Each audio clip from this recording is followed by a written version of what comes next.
Do you trust your crypto assets to centralized exchanges that actively sell your private information and front run your trades? Would you like to buy and sell your assets without any middlemen, intermediaries, or robots? Do you like paying slippage, fees, and having the price go up as bots steal from you on low liquidity decentralized exchanges? The solution is nodemarket.io. Set your guaranteed buy or sell price. No middlemen, no slippage, no bots, ever. Buy or sell 1, 10, or even 10 million tokens, and you never have to worry. OTC trades are between you and the seller or buyer, guaranteed by audited smart contracts and no human middlemen. Nodemarket.io.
All right.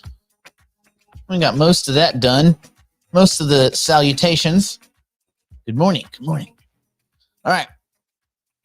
Let's see. We'll knock out some questions if you guys have them. Keep them general.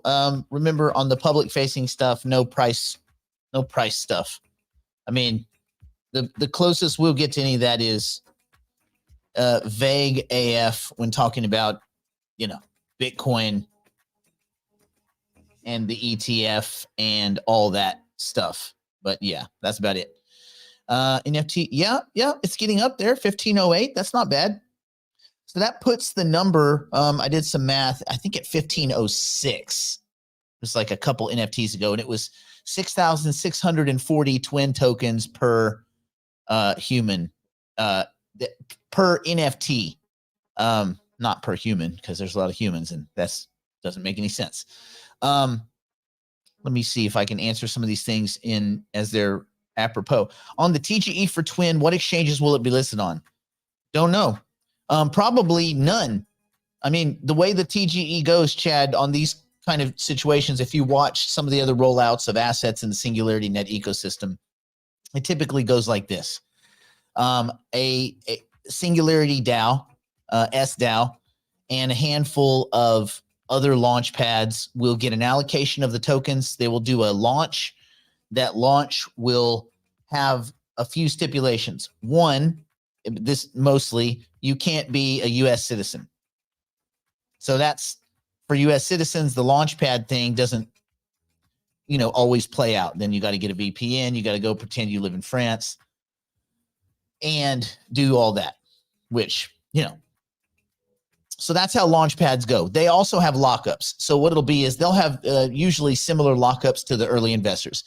In this case, if you did do that, if you lived outside the United States and followed all the rules and conventions, and you got into the TGE, you would get probably 6% of your total tokens. So let's say you purchased 100 tokens at whatever price point. Let's call it 10 cents, 8 cents, whatever, 10 cents. You got your 100 tokens. You're going to get 6 tokens on day one, meaning on the TGE date, which, by the way, there is no TGE date yet. That's going to be, late January or something. What we're doing, this is an early launch. So, but anyway, let me keep going. So you'll have on the TGE date, the token generation event. You get your 6 tokens. Then there's going to be a lockup of about 90 days, 3 months. At that time, at the end of that, you will start, they will start emanating the tokens out on some per block basis or something like that. And so, and that will go for a period of about 18, well, on the launch pads, it could be different. For early investors, they got locked at 6% on TGE and then 18 months. But it could be a year. It's usually 1 year. So it'll be like the launch pads, or it'll be 10 months. But anyway, the way the launch pads work is you'll get a portion of your tokens. There's usually some kind of lockup, even if it's just a month or whatever. And then there will be distributions that you can claim. All right. So that's how that works. As far as traditional token, like token exchanges, MEXC, gates.io, perhaps Bitrue, perhaps other exchanges, it's hard to tell. Those are all deals made between the Twin team and those exchanges. They will provide liquidity so that those exchanges can do some modicum of market making, basically being both buyers and sellers to keep liquidity in those order books. We do things different. And so, the way it works is if you own a node market NFT, this little spinny thing right here, if you own one, we're getting an allocation of 10 million tokens. These are pre-TGE tokens. So I'll explain that. These are placeholder tokens in the same way that right now that the hypercycle token is a placeholder for the native asset. These are placeholder tokens that are exchangeable 1 month after TGE, 1-to-1 for whatever twin token they launch, whenever they launch it. So there should be no price variance. If there is, take advantage of it. But these will be the only twin tokens available for the first however many weeks or months. It depends when they do their launch. It's 10 million tokens. Each node NFT grants the person that possesses that the right, but not the obligation. The right, but not the obligation to get, I think it is 6,640 twin tokens at 10 cents. And this goes for everybody that owns a node NFT up to 11:59 on December 24th. So almost Christmas Day, right? Does that make sense? Almost that day. And so by Christmas Day, we will then open up for 1 week from Christmas to New Year's Eve. From December 25th to December 31st. People will be able to go ahead and start purchasing that allocation, and then we will distribute those tokens like the second or the third, something like that. We'll give like 1 or 2 days to reconcile, make sure everybody's payments crashed or whatever, and they'll get what they get. And you can get as many or as little or none or all of your allocation, right? So if you had 10 twin NFTs, which would grant you 66,400 twin tokens, you can get as much or as little, as many or as few as you choose. That's on you. And then you will be able to hold them, utilize them, list them. There'll be a listing here on the exchange. So you'll go to here, you'll go exchange, and you will go look, and you will be able to put twin or whatever. It's probably going to be called in twin, because like node market twin, which will be interchangeable for twin. Now that will pop up, and you will be able to do whatever you want to do. These are all code-based OTC transactions, meaning wallet to wallet. There's no custody agent. There's no middleman. There's no third-party asshole that holds all your shit. We just don't do that. Crypto is not about having somebody hold all of your stuff for you and tell you everything's fine. We already got that. That's the shitty banking system that we all live in. Oh, everything's fine. Well, it's not fine at 3 a.m. if I need some help, is it? It's not fine then, but it's fine other times. It's not fine when you get a big check-in and you have to wait 15 days and they sit on it and make interest and they say, well, it's just a safety precaution. How's it a safety precaution if it's from the same bank? I had a check that was given to me. I had earnest money down on a house, and then we unwound the deal because the interest rate sucked. So I said, okay, give me my money back. And it wasn't a mere pittance. it was like 200K. And so I said, okay, I'd like my money back. Now, when I sent the money, it credited in 1 hour, right? It credited in 1 hour. When they sent it back, it's the same bank, bank to bank, same bank, Chase. Their account is at Chase. My account is at Chase. Chase, both of us, the escrow agency. It took, they locked up the money for 15 days. Why would they lock it up for 15 days? Oh, well, account security. But it wasn't account security when I sent it.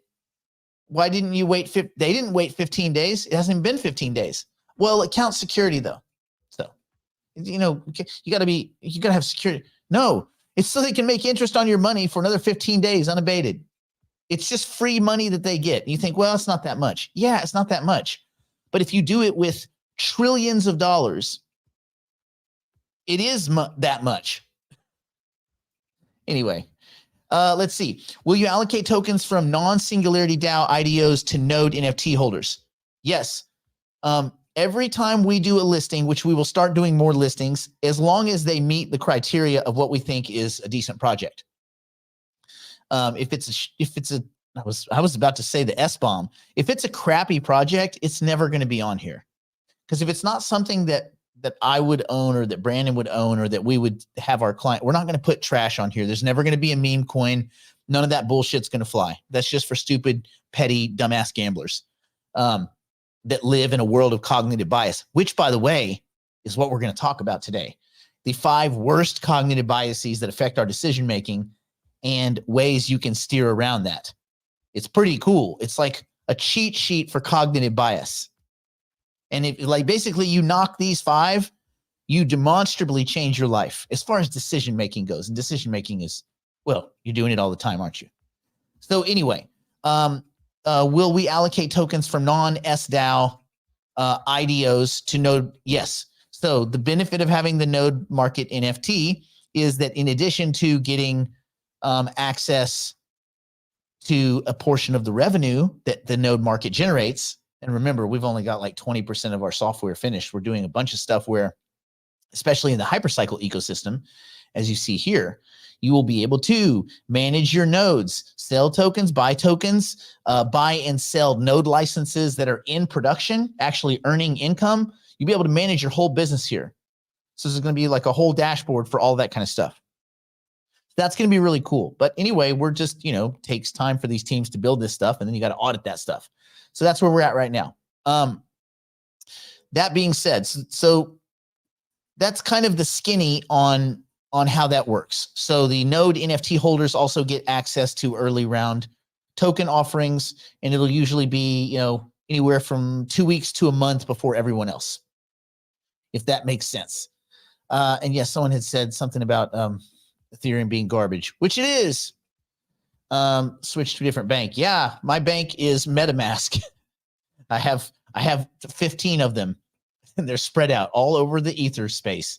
I only keep a very small percentage of my currency units in banks. I always keep less than 250 in any one bank. I never open margin accounts. I never open trading accounts because they can use that as an excuse through Obamacare to steal your shit. It's not a conspiracy theory. Go read it. Banks can do all sorts of nefarious stuff and kind of contravene the traditional rules. And I know the banking system has served a lot of great functions, and it's not terrible. It's just not something where I want to leverage it too heavy. If I have to do a deal through a legacy bank, I'll fund it, do the deal, and bounce the F off of there as quick as possible. So there you go. Okay, Jer, what's the cost to trade in Twin for Twin? Nothing. It's just a swap over at Singularity DAO. They're creating a swap. They're going to have the swap portal. So JR, if you remember, or maybe maybe you do or don't, that they just did this with Rejuve. They had to fork the Rejuve token because of some technical problems.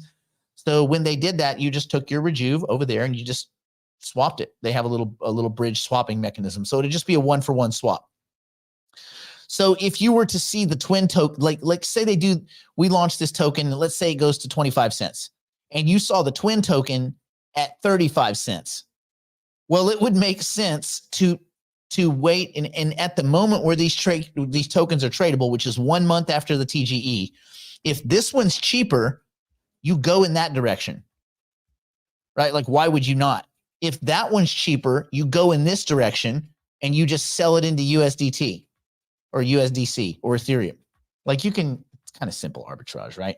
But most people are going to be using twin tokens to fund the building of their twin, to fund their, to power up or charge their vault so that they can not only build and upload a bunch of data and information into their twin, but eventually get their twin doing functions out in the real world. Remember, this is it's full digital sovereignty over your not only just your likeness, but your everything you imbue in this entity. This is your digital proxy. And there won't be 50 of these floating around with different companies. There may be different companies trying to do similar stuff, but you will own this one. This is you. And I intend to monetize mine, but you guys can do whatever you want. For a lot of people that I know, they're just building them to hand off to their kids. Like, I'm training my twin so that if you ever want to ask like grandpa questions, you'll be able to ask them, which is that kind of cool. And it'll be like in grandpa's voice with grandpa's likeness and all that. Unless grandpa was like a super creep, in which case that might still be cool. I don't know. Anyway, let's see. Van, you have more hypercycle tokens than nodes. If I buy more nodes, if you have more tokens, you're in a good spot. If I buy more nodes, will they qualify? Yes. Tilling is continuing until the 1155 is issued here in a few days or whatever, and they do the swap out, meaning you have to start marrying tokens to nodes, which everybody does. You will lose tilling if you do not marry tokens to nodes. You guys know that. Please understand that. You will lose your tilling if you do not have tokens to put to those node license to marry them. They're not just going to do that for free forever. So anyway, there you go. But yes, you're in an enviable position, Van, because you have more tokens than nodes. So you are in the best place you can be. Most people are on the other side of it where they're like, oh, I got more licenses, in which I would say, fill them up.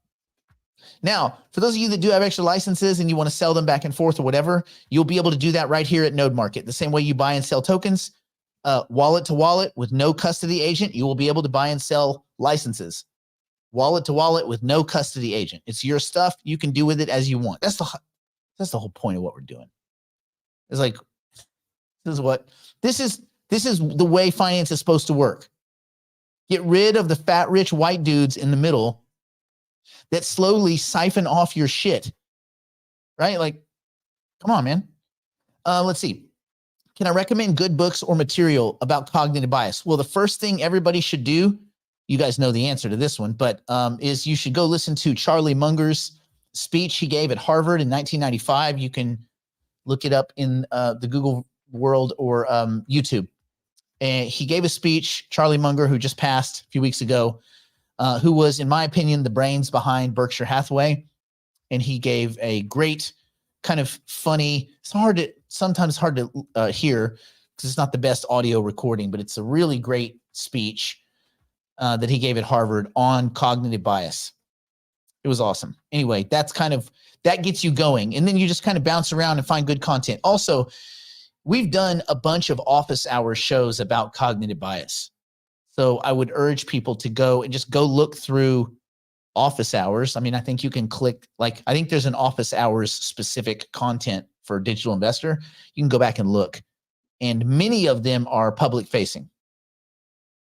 Most of them. Some of them are not. If it's like super secret squirrel stuff, I put it behind the wall. We're not giving that crap away. The other stuff they can. Any news about Hypercycle BNB? You'll have time to either take those tokens and push those into licenses, or they'll let you convert them over. They may put a bridge for it. But yeah, they are going to eventually sunset the BNB token, but no one's going to get left behind. They're not just going to stop. But the idea is to get everybody into the ecosystem on the native token anyway. So yeah. Okay. Is there any gas fee when you trade Hypercycle wallet to wallet on Node Market? when you, yeah, there's there's always going to be a gas fee to complete a transition from one wallet to the other because you're using the Ethereum network. There's no way around that. If you complete an Ethereum transaction, which moving an Ethereum asset, an NFT in this case, is going to incur some gas fee. Yes. Now we are rolling out gasless transactions to the extent that to list and cancel orders and things like that, there's no fees, right? So you shouldn't. But right now we had to bootstrap with what was the quickest path to getting the exchange up and running, and now we're rolling out that next contract, maybe in the next week. We were almost ready to pull the trigger a few days ago, but we're just doing some testing, a little back prop, and we're going to make sure that everything's working the way we think it's working. So we're kind of like taking a few extra days, measure 17 times, cut once. But anyway, then when you're listing assets, the only time you would incur any fee is when those assets swap wallets. So that's the way it should be. All right. If you have more nodes than tokens, how do I sell nodes if they're not in my wallet? They will be in your wallet once Hypercycle team gives us the software, which is, again, here in the next few days that we need. Brandon will get those teams going, and they will start distributing the actual node licenses to your wallets. And at that point, you can do whatever you want with them. Is it better to have an even number of married licenses and tokens due to pairing? I mean, it would only be, you could either get one. I mean, you could either get one or sell one and you'd be even again, right? So I don't think that's, I wouldn't obsess about that too much, Philip. I mean, we'll get to a point where people can just have one license, right? Okay, staking on Singularity DAO unbonded vault. Should we start unstaking now? No. No, why would you? You wait until that moment, collect interest as long as you can. Listen, unstaking takes like 13 seconds. And that's if you're slow, and you should go slow. These kinds of things it takes more time to explain them than to do them. Unstake, harvest, and withdraw. Click, it's in your wallet. Done. I mean, you click your MetaMask, you facilitate the transaction and read it to make sure that's the actual transaction that's occurring. Yeah, again, that explanation was 4 times longer than it takes to just go click, done. It's so easy. So yeah, just keep collecting interest. Keep collecting interest until it's time to make those adjustments. And the team at Hypercycle is working on good explanations so that people can start walking through that process on their own. At first, it's going to be a little clunky, and then that kind of supporting, marketing collateral and educational collateral will get better and better and better. But they want to get something out of the gate that everybody can utilize ASAP. Can we pledge extra nodes? No, not yet, because they have a dearth of nodes and a lack of tokens to kind of point to what Conan just said. There will be a shortage of tokens. I know that this is kind of controversial. People are like, why would you say that? Because fucking math. That's why. Because math. There are way, way, way more node licenses floating around than tokens. So like common sense.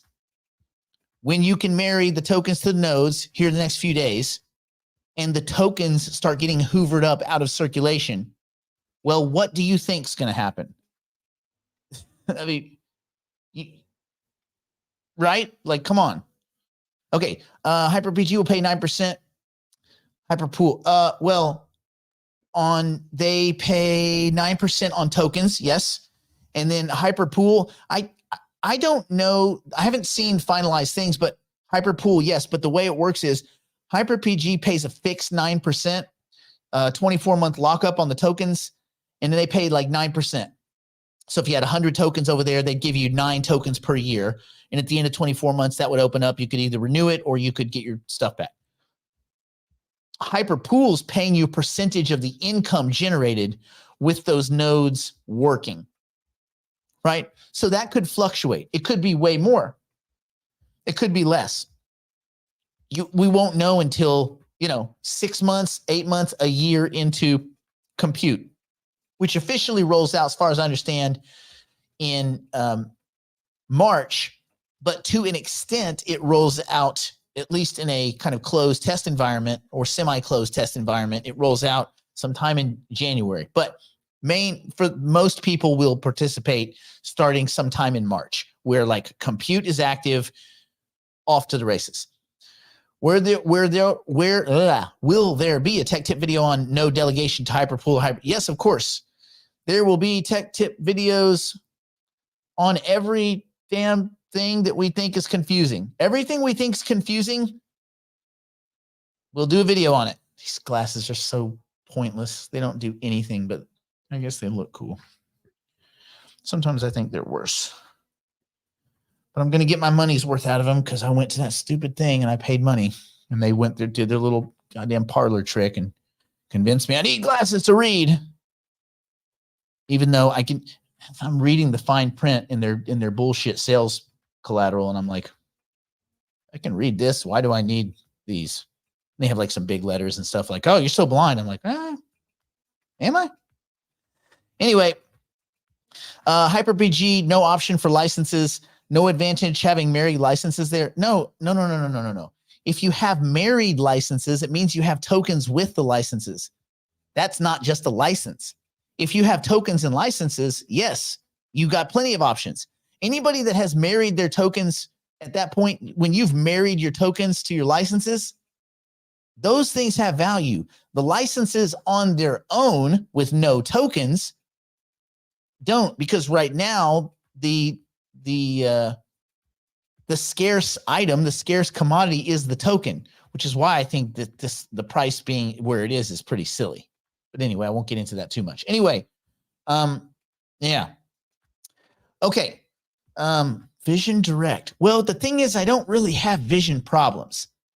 Late at night, I was noticing that if I sat there and I was texting, then I was like, oh man, I'm so tired. And I would kind of like, I would move my head around and all this kind of stuff. And maybe it's just because I'm staring at this little stupid computer screen. So I got one of those like polarized things where if you turn it, whatever, and that didn't really seem to do it. So someone's like, yo, you got to get reading glasses, man. Everybody's got reading glasses. What are you, stupid? I was like, no. I mean, maybe I am stupid, but what? So I went through the little dog and pony show where they're like, oh yeah, I mean, you got this thing, and they show you the big picture of your eyeball and they put you through all these tests that seem real sciencey, but to me, it felt a little bit like bullshit. And they're like, yeah. And then these things, they work at this distance. This is the distance. You can see, can't see right there. This distance where my finger's right outside. Anyway, that's the distance they work at.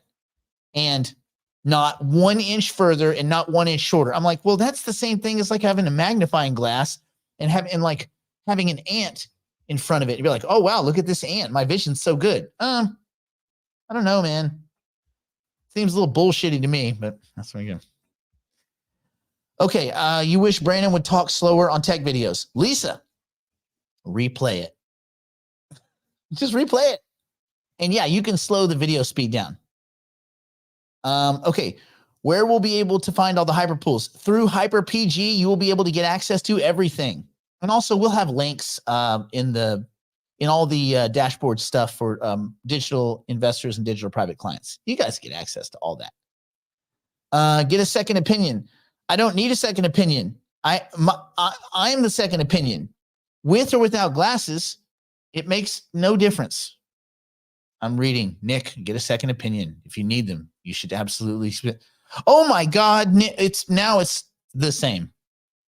But this girl that I was dating, past tense, she had said that the glasses make me look much more educated. So guess what you get? You get me wearing glasses. And then I feel like it's kind of part of the whole show thing. Like people with glasses look smart.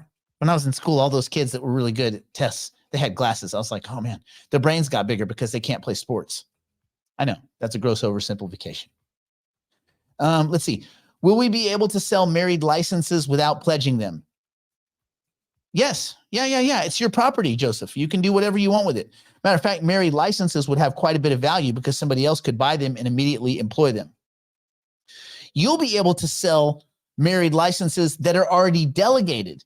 That's the beauty. You'll be able to sell licenses that are in production. Why would you? Well, I don't know. I don't know why you would do that. So yeah, not sure. Let's see.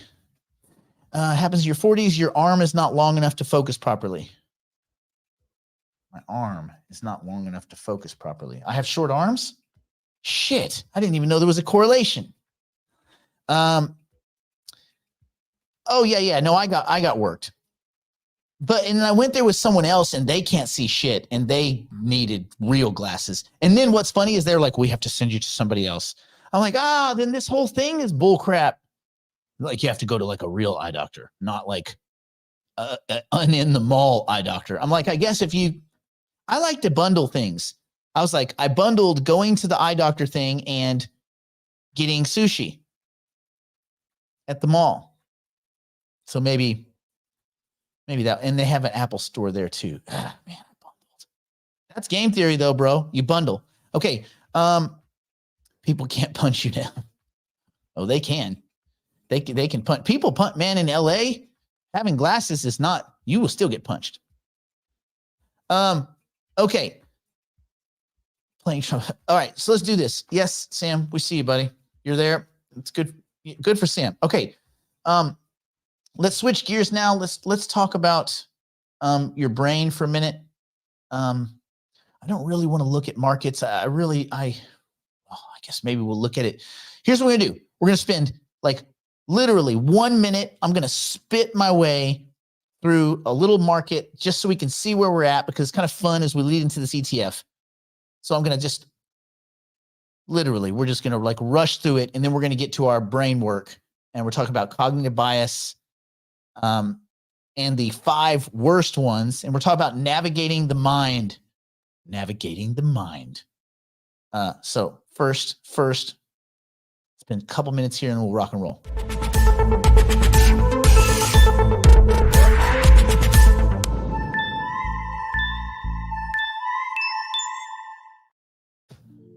Okay, real quick, like real damn quick.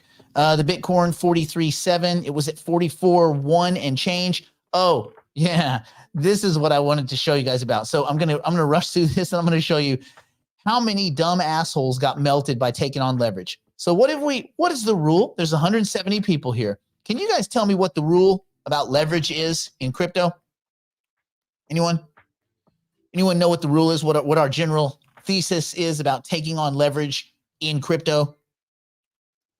So it'll come to you. It'll come to you pretty quickly. But essentially, we don't do it. Never. Yes. Don't. Never. Never. No. Zero. Don't. Do not. Don't. Well, you know what, man? People just keep on keeping on. Yes. Don't do it ever. Don't ever. No. Do not take leverage. Don't borrow to enter crypto. Don't borrow to enter investments. Period. Ever. You'll get melted. I'm going to show you in a second why you get melted and to what extent you get melted and how monumentally stupid people are. But first, anyway, so just so you know, the price action in Bitcoin has only been about 1,000, like $1,500. It has not moved that much, a tiny amount. This is how you know people are not only just taking a little bit of leverage, they're taking a lot of leverage in both directions. But what was monumentally stupid, and I'll show you this in a chart, is that most people were taking short. Most people are shorting Bitcoin. Oh, man. Let me look. If you short Bitcoin going into the biggest game-changing Wall Street onboarding experience in the history of crypto, which is, again, only since 2009, this is what you're going to hear. Yeah, the psycho sound when you're about to get stabbed to death. Don't be stupid, man. Like, I think it's $160 million got liquidated in the last 24 hours by dummies, people taking on extreme amounts of leverage at the very edges. Oh, Bitcoin's going to go straight up. Why? Why is it going to go straight up? It's going to go straight down. Well, why would you think that? Like, why would you think anything? Stay on the sidelines. Fools. It's so crazy. Anyway, Bitcoin's movement has been very little, and yet, a lot of people got nuked. So I'll show you that chart in a second. Everything else is pretty quiet. You look at a lot of ones. Polkadot keeps going up, which is weird because they don't do anything yet. But good for Polkadot holders, I guess. That ain't me. It's Dr. Gavin Wood, one of the former founders of Ethereum, and he's they copy and paste a lot of stuff from Cardano. I don't know what to tell you. And they get high and they party a lot. So that's cool. This seems to me inorganic, but we'll see. Okay. Optimism having a pretty good day. That's the layer 2. The new base token and some other stuff at Coinbase is on top of Optimism. So we'll see. I am optimistic. Optimism more optimistic than Matic, because most of the partnerships that Matic has are bullshit. But that's a crypto thing. Algorand, yay-ish. Flow, not sure why, don't care. I own a lot of it. I'm never going to break even on it. It's going to be my biggest loser. I'm deciding I may sell it like December 31st and just do some, just take the hit and do some tax harvesting. I don't know. It'd be a good one. It'd be my first real loss. I got to get my ass kicked on that. I think my average price is $34. Learn from my failure. Flow. Dapper Labs. Anyway, everything else kind of quiet. Fetch was way up, came back down a little bit. 70 cents, not terrible. Keep in mind that typically Fetch and Singularity Net trade like on a 2-for-1. So it's kind of like 2 AGIX for every 1 Fetch. They're loosely correlated due to a function, I think, a function of their total supply, which 2 billion, 1 billion ish, right? So it's kind of like a 2-to-1. And so I think that's why it trades in that value. These are not equal assets. AGIX has Bing Gortzel and that giant team of big brains. Fetch has a lot of cool business people. As far as their science side, it's not so exciting to me. But it's AI, and one does not sell AI going into, what we're going into. We've distributed data. Anyway, that's it. Nothing else looked extremely exciting. Rejuve, it's down 9%. Well, it should be 0.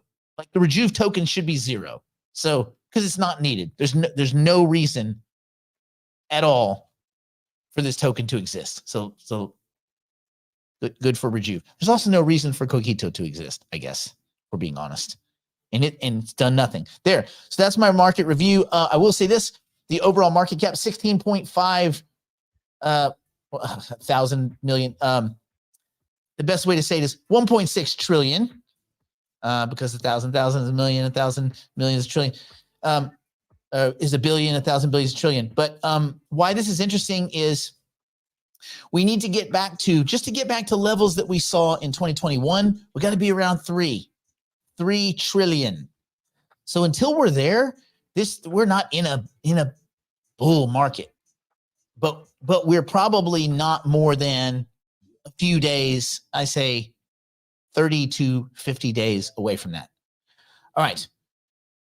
Do you have to put up collateral? Yeah. Some of these people, Howard, they get, on some of these exchanges like Binance and things like that, and other less scrupulous, you can get 100x leverage. So you can put up $1 to leverage 100. So most of these people are punting $1,000 here. So anyway, what that looks like though is, I don't care about this, is this.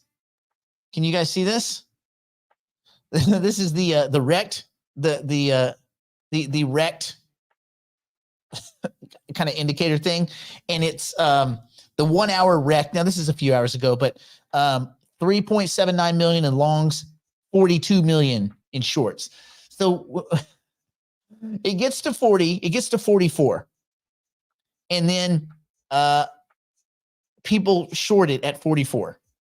And then it goes to 44, like 44,200. It went up $200. 42 million people get wrecked. on the short side. The 12, let's look at the 4 hour. 53 million people wrecked on the short side. Let's look at the 12 hour. These people got to be thinking better, right? 71 million in shorts wrecked, gone, liquidated. Shit is gone. 24 hours. Last 24 hours. What have we seen? 92 million in shorts liquidated from idiots. And this is when you hear people talking about investing and say it's money going from the inexperienced to the experienced. Yes, gamblers going to gamble. It's just punters and dummies giving their money to veterans, which is fine. Thank you. I'll take your shit, I guess. I mean, that's not directly like that, but mostly it is. And so, like, it's always funny whenever the markets kind of turn. I start getting all the calls from the people you haven't talked to in a while. Your emails. Hey, man, what's going on? Don't what's going on, me, bitch. I know what you're calling about. You want to get somehow, spin this conversation into a what should you buy in crypto? Nothing, dummy. If you weren't here during the bull market, fuck off during the. I mean, you know what I mean? Like, if you haven't seen the up and the down, and you're still here. Go away. I got nothing for you. We've been here the whole time. That's why we keep winning. We don't keep winning because we're lucky. We don't keep, like, come on, man.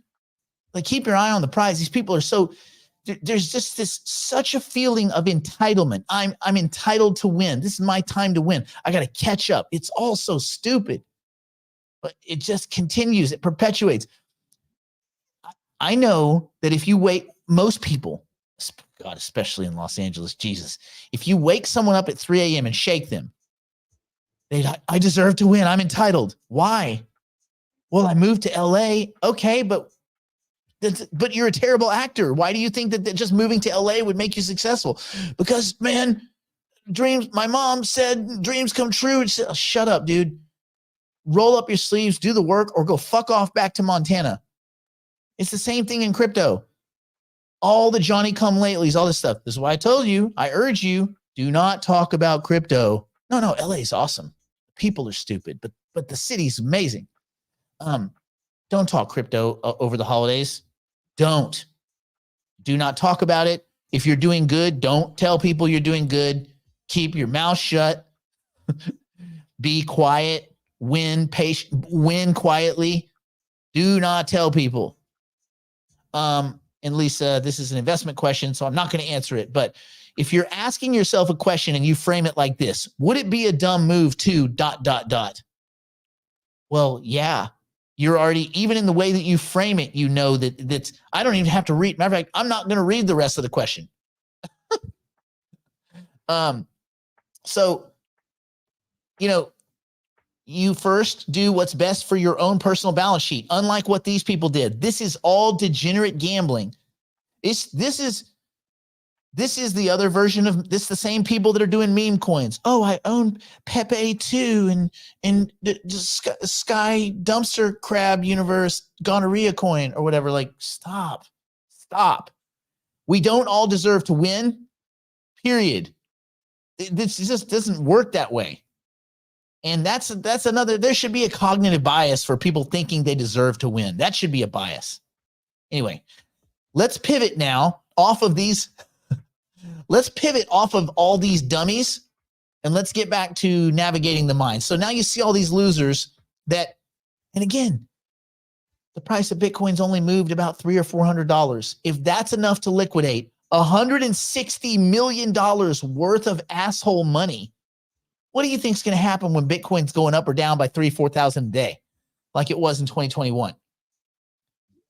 You know how many billions are going to get hoovered up on the back of stupidity? Man, don't be that dude. It's usually dudes. Women don't seem to be. Well, I say that, but then I was on Coinbase and I heard a lot of women, experts. Oh, I've been in crypto since 2023. What do you mean since 2023? It's 2023. You don't get to say I've been in since. Like, that's not since. This is like in 2024. I've been in crypto since 2023. That's just like 5 days ago, bro. Come on. Okay, let's switch gears. Let's talk about the brain. Let's talk about cognitive bias and navigating the mind. So remember, class is in session, bro. Hello. You're late. You're bad at math, but I'm giving you an A+ in confidence. Just doing what I gotta do. Extra credit. All right.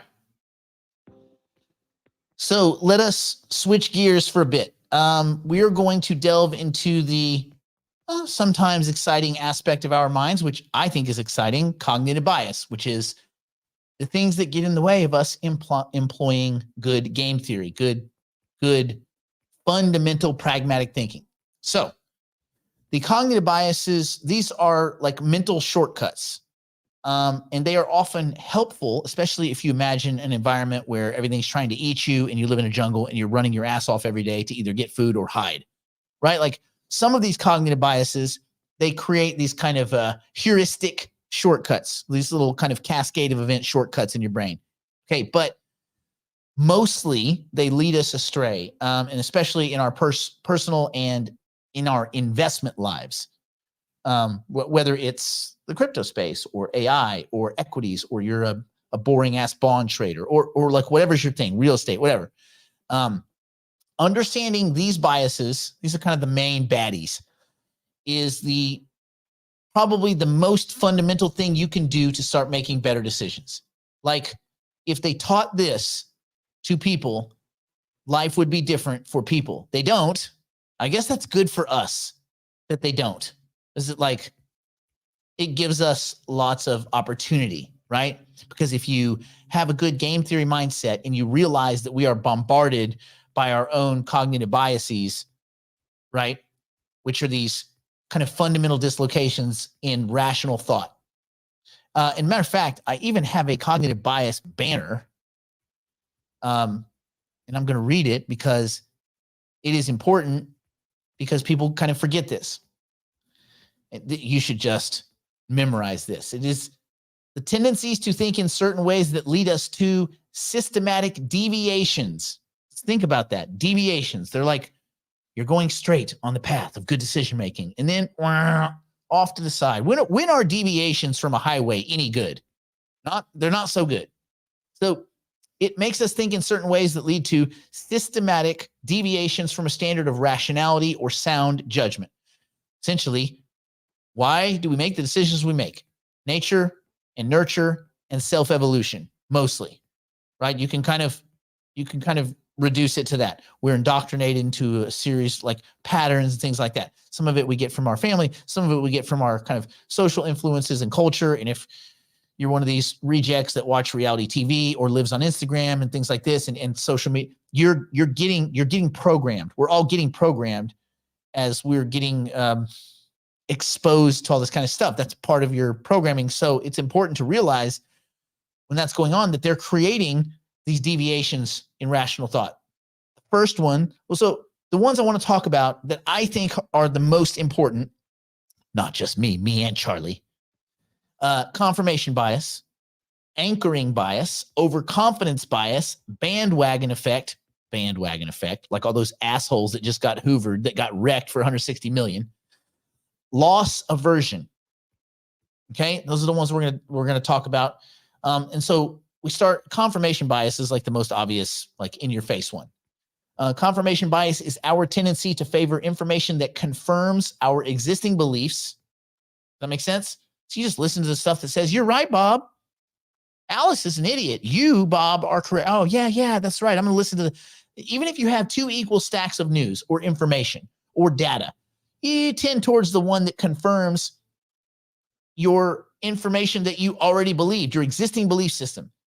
In a way, it's like wearing glasses tinted with our preconceptions, and it colors everything that you see, right? When you're investing, you might ignore negative news about a company that you like. I think that is actually quite important. Quite important. So how do you mitigate this? Seek out opposing viewpoints and qualify the people or the entities from where they're coming. So for instance, I wouldn't say go to Fox and Friends or, CNBC to get good, fair, and balanced information. But I might read BBC articles. I might read data from other news sources that I trust. You still have to qualify. Like some rando dude walking down the street with a foil hat on and underwear for a shirt. I'm not sure that I would weigh his information as a challenging viewpoint, right? But you need to get other viewpoints, and you need to challenge yourself in this game on a continual basis, because the goal is not just win or lose. The goal is to have a well strategized outcome in your decision making, right? Well, they're all bad, right? Like, I think even, isn't it Fox that now has the little disclaimer that says that it's not even technically news? Like it's more entertainment. This is news entertainment. What do you mean news entertainment? What does that even mean? How can it be the news isn't news? Anyway, so that's the problem with confirmation bias. And so be careful that you're not. Now, what this doesn't mean that everything that you see that is positive is garbage. It also doesn't mean that everything that is negative is garbage. You need to at least be exposed and open yourself up. And why? Because if you're wrong about something because you're refusing to look at the data, if you're unwilling to change your mind, you should not be investing at all, period, full stop. You don't have the cognitive capacity or the mental dexterity to do it. Okay, let's talk anchoring bias. Anchoring bias is when you rely too heavily on the first piece of information that you receive.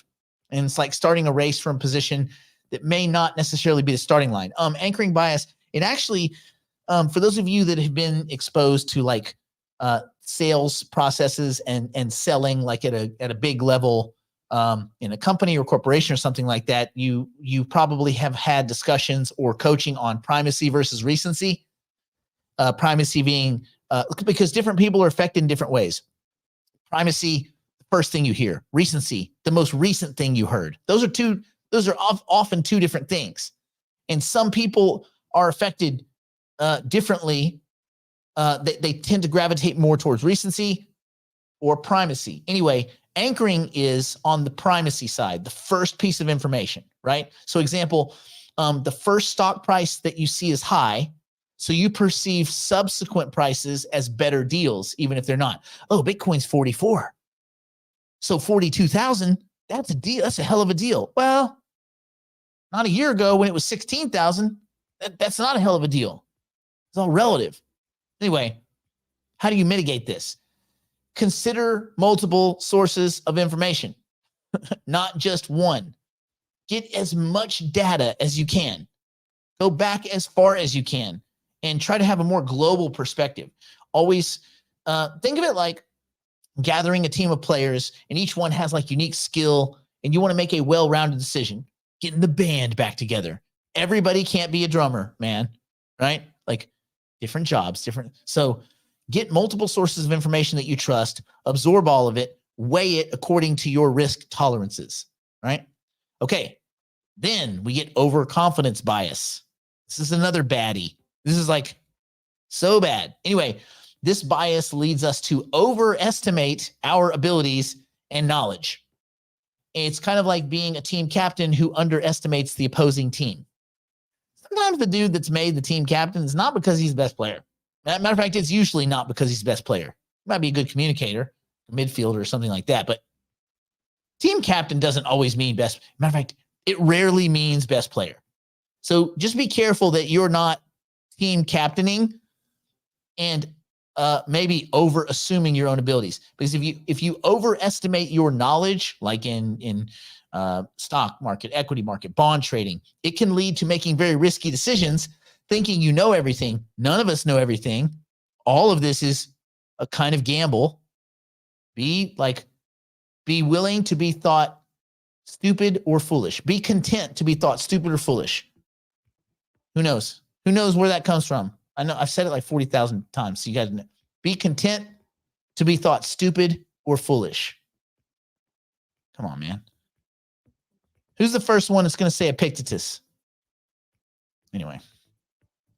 See, if no one says Epictetus, then I'll be suffering overconfidence bias But really, it's because I just know one obscure quote, and I shouldn't.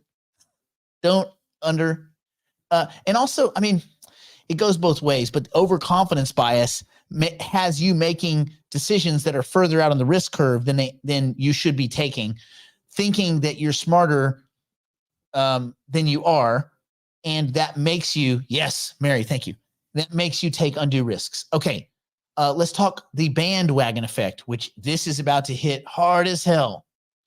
Bandwagon effect. This is about going with the crowd, right? Choosing a team because everyone else said, oh man, everybody's got Cowboys jerseys on. I'm gonna get a Cowboys jersey. Cowboys suck, dude.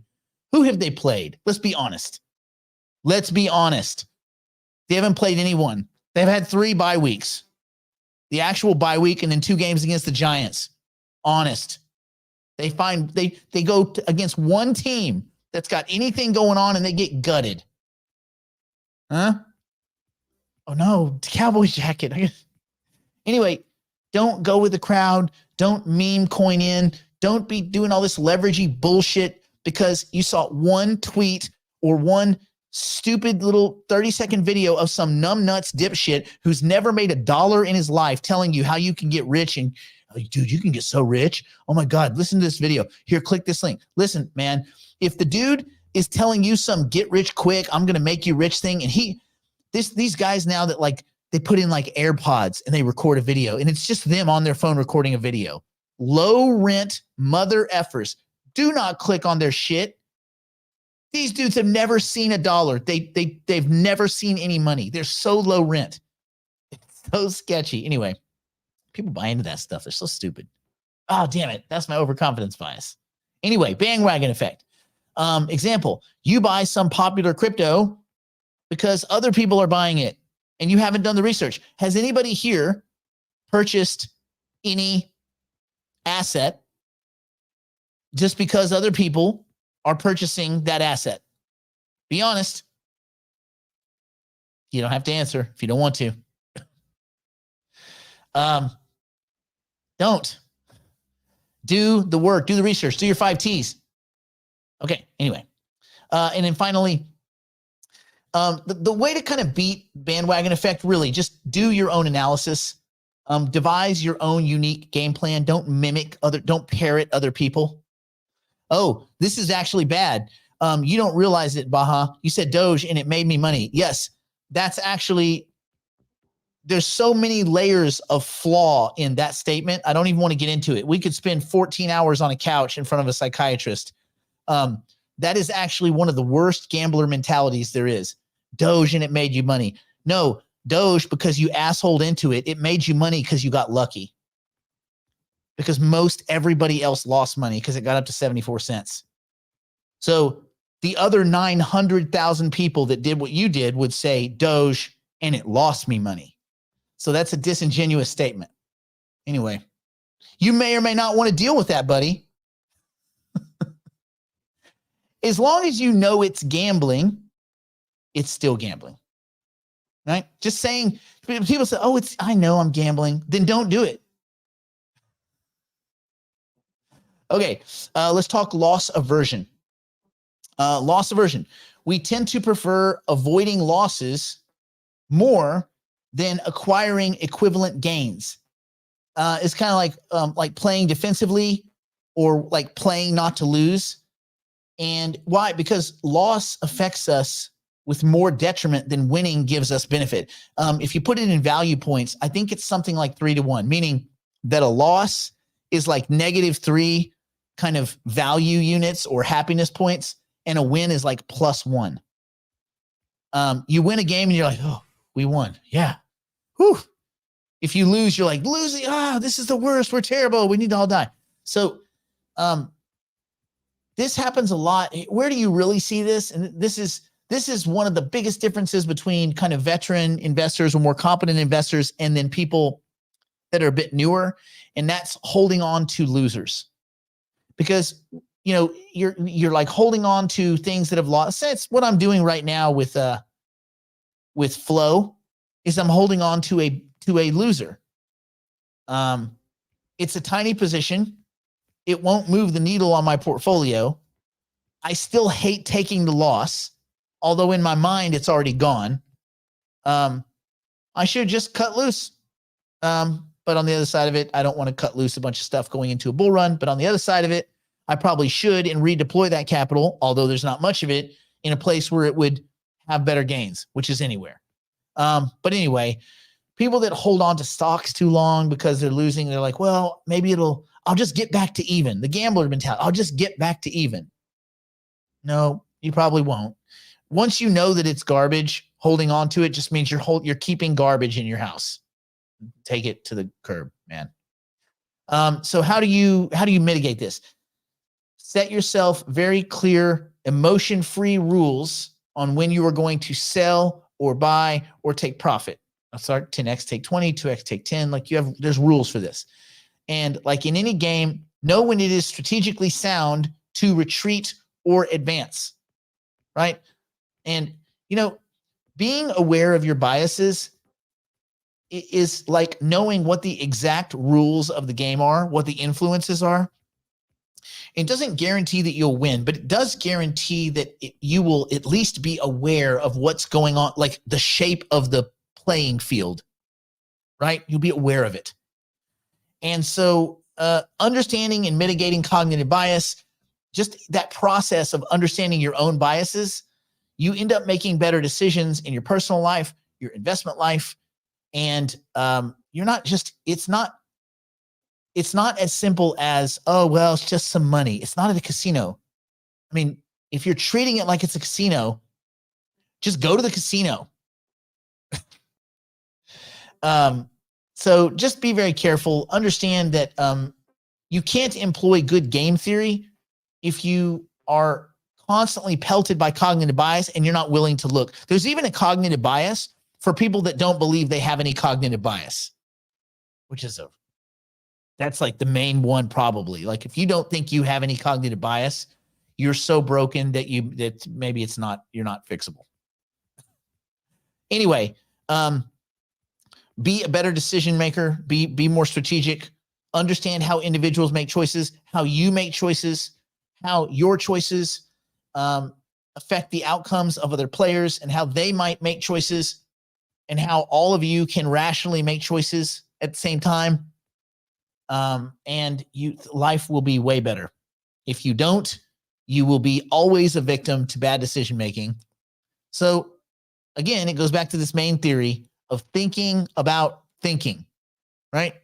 Just spend some time thinking about how you think, the structure of your thoughts, the foundation for your decision-making process. And it will get better just because you stopped to think about thinking. Or you cannot do that. You can fall victim to all of these things, like, confirmation bias, anchoring bias, overconfidence bias, bandwagon effect, loss aversion. And you can be one of these dudes that gave away $160 million in the last 24 hours by being a dumb, gambly asshole. So, what is that like? What do the orange pill Bitcoiners say? Have fun being poor. No one has fun being poor. It's not fun being poor. So just change your mind.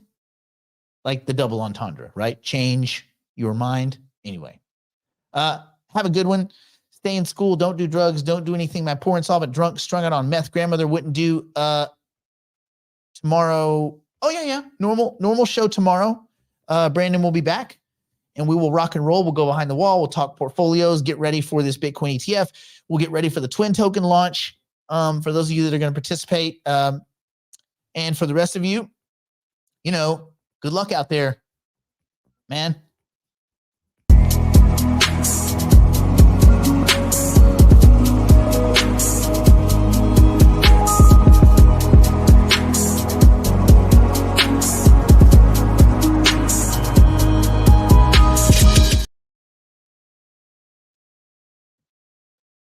If you're an accredited investor and you want in on angel, seed round or early round equity and token opportunities in the artificial intelligence and cryptocurrency space, schedule an interview at nickblacknext.com.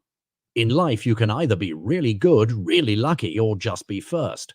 Being first is so much easier. Schedule a digital private client interview today at nickblacknext.com.